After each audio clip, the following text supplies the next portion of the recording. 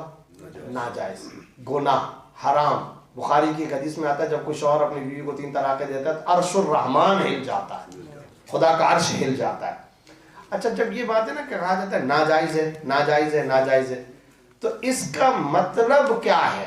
بعض لوگ اس کا مطلب یہ سمجھتے ہیں دیکھو بھئی ناجائز ہے تو واقع نہیں ہوگی نا، پھر یہ کاؤنٹیبل نہیں ہوگی، پھر یہ واقع نہیں ہوگی کیونکہ ناجائز ہے، گناہ ہے تو یہ نہیں ہوگی، صحیح ہے، یعنی یہ کاؤنٹ ہی نہیں ہوگی.